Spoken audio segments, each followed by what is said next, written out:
namun tetap pasti merugikan. Karena apa? Dan kawan-kawan di usia produktif yang harusnya memang waktu tersebut digunakan kepada hal-hal yang positif, kawan-kawan harus menghabiskan di dalam tahanan. Ini tentu. Assalamualaikum warahmatullahi wabarakatuh. Salam sejahtera bagi kita semua.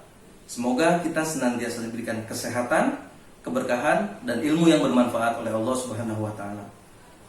Pada kesempatan kali ini kita akan membahas salah satu pasal mana terkait dengan pidana ya. Dalam hal ini kita akan membahas pasal 170 KUH Pidana.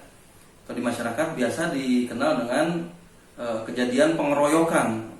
Ketika terjadi pengeroyokan di satu daerah, misalnya terjadi peristiwa pengeroyokan, apa sih yang bisa diancamkan kepada orang-orang yang melakukan pengeroyokan tersebut? Nah, ini kita harus mengacu kepada pasal 170 KUH Pidana. Sebelum itu kita coba menghadirkan ilustrasi terlebih dahulu. Nah, biasanya karena ini kejadian di masyarakat ada di malam minggu misalkan. Di malam minggu ternyata kebetulan ada sepasang muda-mudi yang melakukan jalan-jalan menikmati malam minggunya, karena biasanya kalau yang masih sekolah besok libur atau malam minggu biasa dikenal dengan malam yang panjang katanya. Nah, dalam hal terjadi demikian, kemudian ternyata si pemudi tersebut sebetulnya dia sudah memiliki teman laki-laki. Nah, kebetulan ketika dia jalan-jalan melewati tempat si laki-laki tersebut, di mana tadi pemudi sudah memiliki teman laki-laki. Nah, teman laki-lakinya ini sedang berkumpul dengan kawan-kawannya, satu tongkrongan di satu warung, misalkan menikmati malam minggu juga sama, bermain gitar, kemudian santai-santai ngobrol-ngobrol. Nah, tiba-tiba lewatlah seorang pemuda dengan pemudi. Nah, kemudian si teman pemudi tersebut melihat, "Wah, itu kan teman saya." Nah, karena memang dia melihat, kemudian dia berbicara kepada kawan-kawannya, "Wah, itu teman saya. Kenapa kok dibawa oleh orang lain? Kenapa kok tidak bilang ke saya?"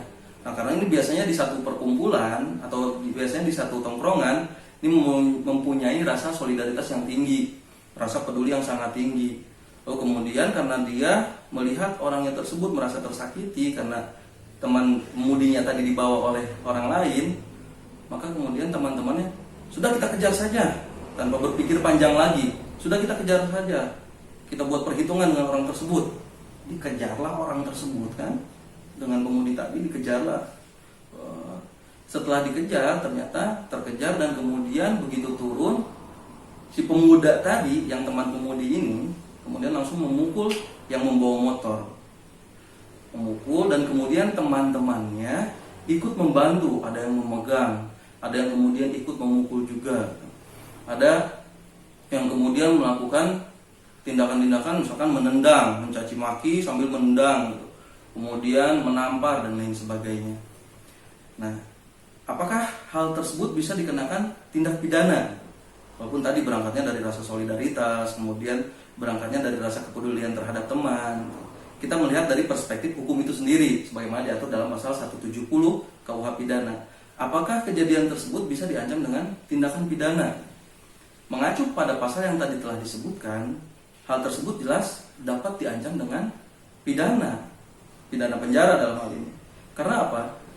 Di pasal 170 itu menyatakan bahwa barang siapa dengan terang-terangan kemudian menggunakan tenaga bersama, dia dengan kekerasan secara bersama-sama, itu diancam dengan pidana. Di pasal satunya, di pasal 170 ayat 1-nya, kawan-kawan bisa lihat itu dengan ancaman 5 tahun 6 bulan.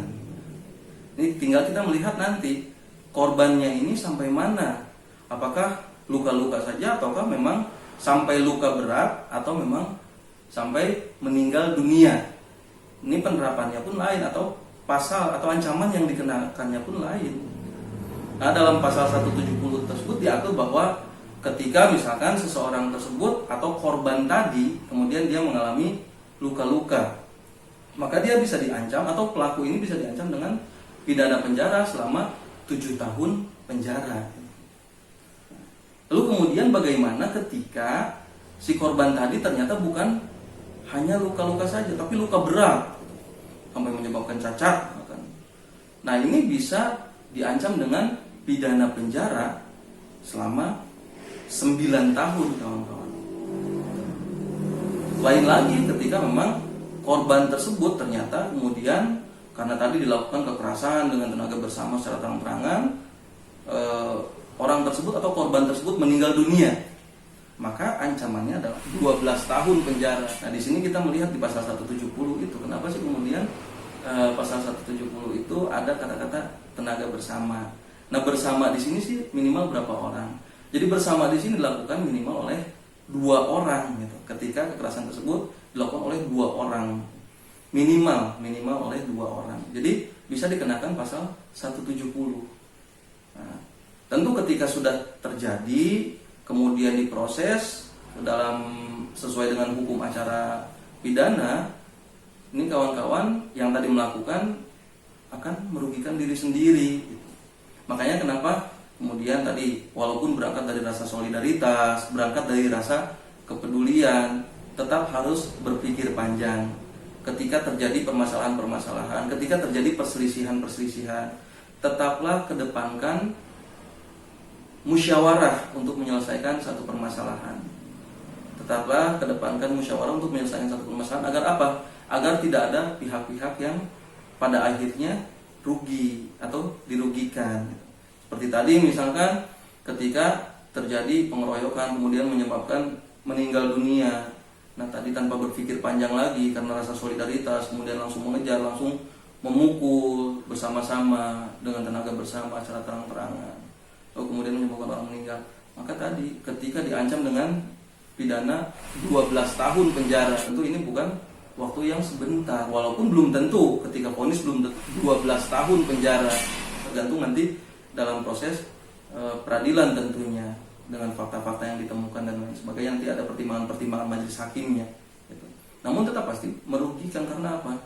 Kawan-kawan di usia produktif yang harusnya memang waktu tersebut digunakan kepada hal-hal yang positif, kawan-kawan harus menghabiskan di dalam tahanan. Ini tentu sangat merugikan baik bagi diri sendiri maupun bagi keluarga gitu. Dan jangka panjang pasti. Karena apa? Masa produktif kawan-kawan tadi hilang karena tidak berpikir panjang. Maka dari itu tetaplah kedepankan musyawarah ketika terjadi perselisihan. Jangan langsung menggunakan kekerasan.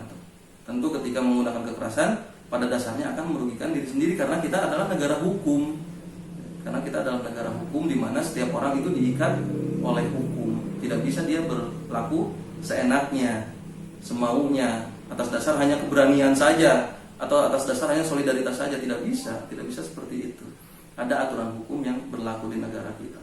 Bahkan kawan-kawan, apabila kita melihat di pasal 170, ternyata kekerasan secara bersama-sama itu tadi secara bersama-sama kemudian terang-terangan itu bukan hanya terhadap orang saja, bahkan diatur sampai pada barang.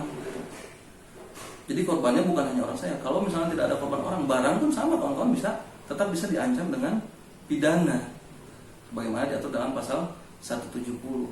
Artinya apa? Tetap kawan-kawan jaga emosi kawan-kawan, jangan sampai merugikan diri sendiri seperti tadi yang disampaikan. Ketika di usia produktif misal kemudian terjadi hal tersebut, tentu sangat merugikan kawan-kawan sendiri.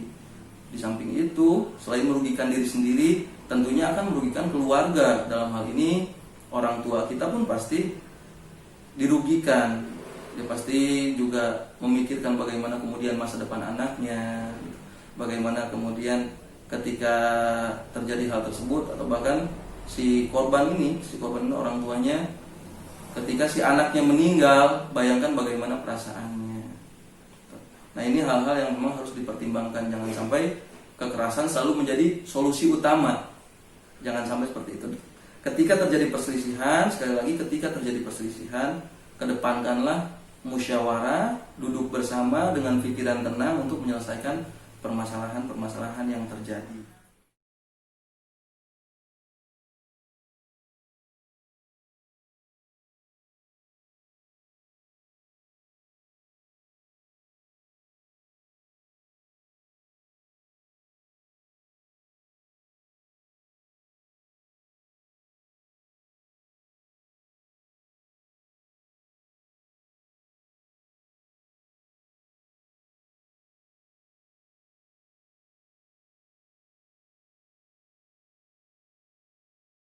Semoga bermanfaat.